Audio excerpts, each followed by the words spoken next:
আপনাকে যদি দ্বিখণ্ডিতও করা হয় তথাপি আপনাকে কাফেরের সঙ্গে মেশা যাবে না। সাম্প্রদায়িক সম্প্রীতি মানে সাম্প্রদায়িক সম্প্রীতি, আল্লাহর নবীর চেয়ে সম্প্রীতিপূর্ণ মানুষ পৃথিবীতে আর কেউ বেশি ছিল না, ছিল কি?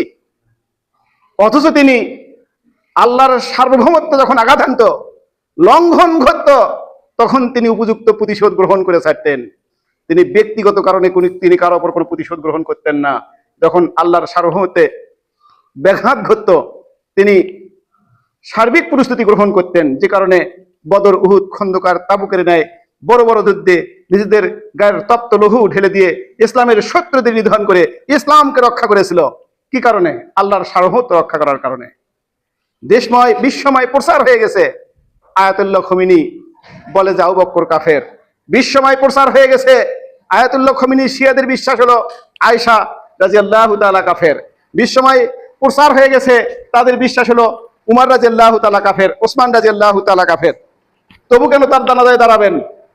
তবু কেন দাঁড়াবেন? তাহলে আপনি বলুন আপনি বেঈমান, আপনার কোনো ঈমান নাই, আপনি কাফের, আপনি মুশরিক, আপনি আয়াতুল্লাহ খমিনির সঙ্গী। আপনার কোনো ঈমান নেই, আপনার ঈমান আবু জাহেলের ঈমানের মধ্যে পার্থক্য নেই।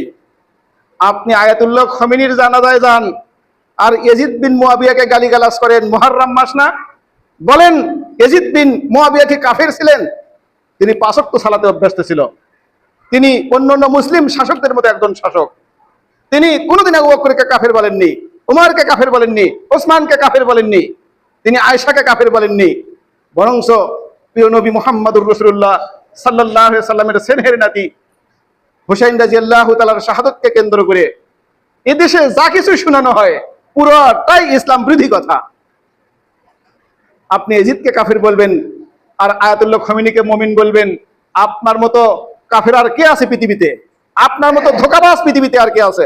আপনার মতো অজ্ঞ জাহেল আর কে আছে পৃথিবীতে? ইয়াজিদের হাতে একটা আংটি ছিল, যেখানে লেখা ছিল আমানতু বিল্লাহিল আযীম।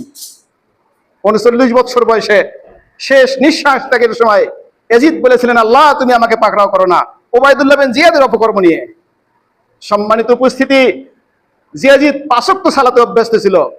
জিয়াজিদ সম্পর্কে একটি হাদিস এসেছে যে কনস্টান্টিনোপল বিজয়ের সময় সমুদ্র অভিযান প্রসঙ্গে আল্লাহর নবীর জীবদ্দশায় বলেছিলেন যে এই সমুদ্র অভিযানে যারা অংশগ্রহণ করবে তাদেরকে আল্লাহ তাবারক তাআলা বদরি সাহাবীদের মতন ক্ষমা করে দিবেন, সুবহানাল্লাহ। সেই যুদ্ধে ইয়াজিদ ছিলেন সেনাপতি। এই হাদিস দ্বারা ইয়াজিদের মর্যাদা বর্ণিত হয়েছে। সম্মানিত উপস্থিতি, যে ইয়াজিদের হাতে 58 জন সাহাবী বায়াত গ্রহণ করেছিলেন, 58 জন সাহাবী যার হাতে বায়াত গ্রহণ করেছিলেন, আপনি সেই ইয়াজিদকে কাফের বলছেন। আর আয়াতুল্লাহ খমিনি যে আবু বকরকে কাফের বলে, উমরকে কাফের বলে, কোরআন 30 পারা মানতে রাজি নয়, জিবরাইলকে সে প্রতারক মনে করে, চালাকি করে ওহী আলীর নিকট না দিয়ে মুহাম্মাদের নিকট পেশ করেছেন, এত বড় কুফরি করে সেই আয়াতুল্লাহ খমিনিকে মুমিন মনে করে তার জানাজায় অংশগ্রহণ করা হচ্ছে। সম্মানিত উপস্থিতি, এর চেয়ে অযোগ্যতা, এর চেয়ে অদূরদর্শিতা, এর চেয়ে জাহিলিয়াত পৃথিবীতে আর কি আছে? জাহিলিয়াতের তিমির আধারে গোটা বিশ্ব নিমজ্জিত। হক এবং বাতিল বোঝা বড় কঠিন হয়ে দাঁড়িয়েছে। ফিতনা আমাদের মাঝে এমন ভাবে ছড়িয়ে পড়ছে যে সত্য মিথ্যা নির্ণয় করা আমাদের জন্য কঠিন হয়ে দাঁড়িয়েছে। মক্কার মুশরিক নেতারা সালাত আদায় করত, সিয়াম পালন করত, হজ করত, যাকাত দিত, অনেকে পরকালী হিসাব নিকাশে বিশ্বাসী ছিল। আবু জাহেলের মতন ব্যক্তি যুদ্ধে যাওয়ার সময় গর্ব করেছিল, অহংকার করেছিল এবং মুহাম্মাদের ধ্বংস কামনা করেছিল আল্লাহর নিকটে। বোঝা গেল তাদেরও আল্লাহর প্রতি বিশ্বাস ছিল, যে বিশ্বাস আয়াতুল্লাহ খমিনি করে থাকে। সম্মানিত উপস্থিতি, ওই বিশ্বাস থাকার কারণে তৎকালীন বিশ্বে নবী মুহাম্মদুর রাসূলুল্লাহ সাল্লাল্লাহু আলাইহি সাল্লাম কেন তাদের রক্তকে হারাম ঘোষণা করলেন? হালাল ঘোষণা করা হলো তাদের রক্ত, তাদের জন্য যুদ্ধ ফরজ ঘোষণা করা হলো, তাদেরকে চিরতরে কাফের ঘোষণা করা হলো। কেন? যে কারণে আয়াতুল্লাহ খমিনি কাফের, সেই কারণে আবু জাহেল, আবু লাহাব, উতবা, সাইবাও কাফের। সম্মানিত উপস্থিতি, কোন মুমিন কখনো একজন কাফেরের জানাজায় অংশগ্রহণ করতে পারে না। একজন মুমিন কখনো কাফেরের সামনে নিজের ফয়সালা অর্পণ করতে পারে না। একজন মুমিন কখনো আন্তরিকভাবে একজন কাফেরকে দিনী ভাই বলতে পারে না। তার কারণ হলো আমরা দিন বুঝি না, আকীদার কোনো হেফাজত নাই আমাদের দেশে। এদেশে আজকে বোঝা যাচ্ছে যে দেশে অধিক সংখ্যক মানুষ শিয়া, যারা হাই হোসেন বলে আর্তনাদ করে, যারা তাজিয়া মিছিল করে, যারা ইয়াজিদকে গালিগালাজ করে, মুয়াবিয়াকে গালিগালাজ করে, এরা হচ্ছে শিয়া। এই শিয়াদের অনুসরণ করতে গিয়ে এদেশের বেশি সংখ্যক মানুষ আজকে ক্ষতিগ্রস্ত হচ্ছে। অতএব ভাই, আসুন আমরা ইমানের হেফাজত করি। আমরা বিশ্বাস করি মুহাম্মদুর রাসূলুল্লাহ সাল্লাল্লাহু আলাইহি সাল্লাম ছিলেন নবী, সর্বশেষ নবী, যার পর আর কোনো নবী নেই। আবু বকর রাদিয়াল্লাহু তাআলা ছিলেন উম্মতের সেরা ব্যক্তি। উমর রাদিয়াল্লাহু তাআলা ছিলেন খোলাফায়ে রাশিদের একজন শ্রেষ্ঠ ব্যক্তি। ওসমান রাদিয়াল্লাহু তাআলা ছিলেন তিনি এমনি মর্যাদাবান ব্যক্তি। আলী রাদিয়াল্লাহু তাআলা ছিলেন একজন সম্মানিত ব্যক্তি, যিনি পৃথিবী থাকতে থাকতেই তাদের ব্যাপারে জান্নাতের ঘোষণা প্রদান করেছিলেন। সম্মানিত উপস্থিতি, সেই জলিলুল কদর সাহাবীগণের মধ্যে পার্থক্য সৃষ্টি করা কোনো মুমিনের কাজ নয়। আল্লাহ তাবারক তাআলা আমাদেরকে এই কুফরি আকীদা থেকে রক্ষা করুক। সকলেই পড়ি আল্লাহুম্মা আমিন। আমি বলতেছিলাম, আজকে আমরা রাজনৈতিকভাবে একেবারে বিপর্যস্ত হয়ে গেছি। অর্থনৈতিকভাবে আমরা সংকটাপূর্ণ জীবনযাপন করছি। আমরা সামাজিকভাবে অবক্ষয়ের চরম সীমানায় পৌঁছে গেছি। রাজনৈতিক অস্থিরতা আমাদেরকে এমনভাবে ব্যতিব্যস্ত করে তুলেছে, এদেশে দলীয় স্বার্থে আইন, জাতীয় স্বার্থকে জলাঞ্জলি দেওয়া হচ্ছে। দল যা বলবে সেটাই ঠিক, অপরাধ যত বড়ই হোক না কেন, দল তো ক্ষমতায় আছে, সমস্যা নেই। এটা কোন সময়ের নীতি বলেন দেখি? সেই আরবের জাহিলিয়াত যুগের নীতি। সে যুগের গোত্রদ্বন্দ্ব আজকে রাজনৈতিক দলীয় দ্বন্দ্বের রূপ লাভ করেছে। গোত্রে গোত্রে দ্বন্দ্ব চলতো, গোত্র যার বড় ছিল, শক্তি যার বড় ছিল, তারা অন্যায়ভাবে ন্যায়কে অন্যায় করতো। সেই অন্যায় প্রতিবাদ করার ক্ষমতা কারো ছিল না। আজকেও ঠিক তাই একইভাবে চলছে।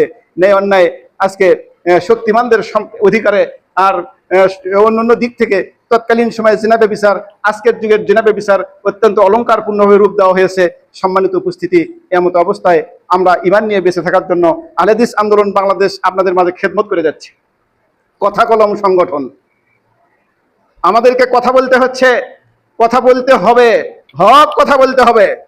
দেখেন না নেট জগতে হক বলার কারণে সালাফি আকীদার প্রতি কে কতভাবে আক্রমণ করছে, কিন্তু হককে মিটিয়ে ফেলা সম্ভব না।